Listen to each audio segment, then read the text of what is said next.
Joining me now to talk about the relationship between the U.S. and Mexico is Eric Farnsworth, Vice President of the Council of the Americas. Welcome back to the program. Thank you. I want to get your overall impressions of this two-day visit that Obama paid to Mexico City. Would you consider it a reset of U.S.-Mexican relations with a new leadership in Mexico? That's one way to look at it. It's certainly an important visit.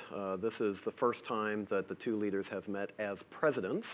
President Pena Nieto came to Washington when he was the president-elect back at the end of last year. So this is an important visit from that perspective. And I do think both leaders are looking for ways to really re-engage, change the narrative a little bit that has dominated between the United States and Mexico for so long, which is the security narrative, the counter-narcotics narrative, really broaden it out to more of an economic agenda, more of an economic discussion. I think that's really what they were focused on these last couple days. Well, staying on economics, the President of the United States called this a historic opportunity to, for both countries to foster more cooperation in regards to trade and the economy. How do you see this economic relationship playing out over the next few years? Well, it's already a very robust relationship. Right now, Mexico is the third largest trade partner of the United States, trailing only Canada and China.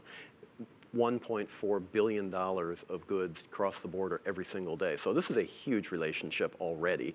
NAFTA has been in place for just under 20 years. So what they're looking forward to is to try to expand that relationship, build on the North America Free Trade Agreement, but also work together, for example, in areas like the Asia-Pacific through the Trans-Pacific Partnership.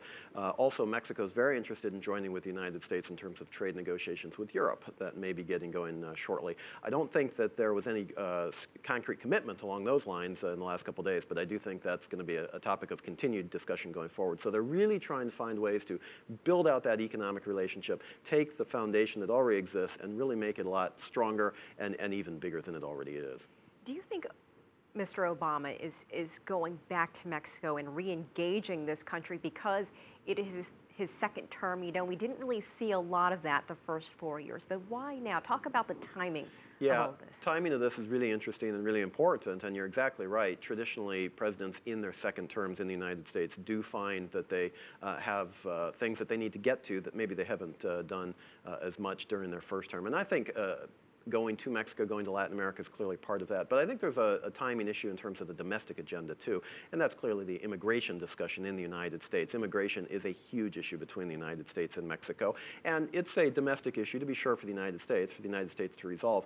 But in going to Mexico, the president's able to talk about immigration in a meaningful way and talk to audiences back in the United States. And so I think from that perspective, the timing was also very important. We have about 15 seconds left. Can Obama get anything pushed through Congress regarding immigration? Well, the answer is yes, he can, but it remains to be seen if he will. It continues to be a very controversial topic. A lot of people are pushing, but there's a long way forward.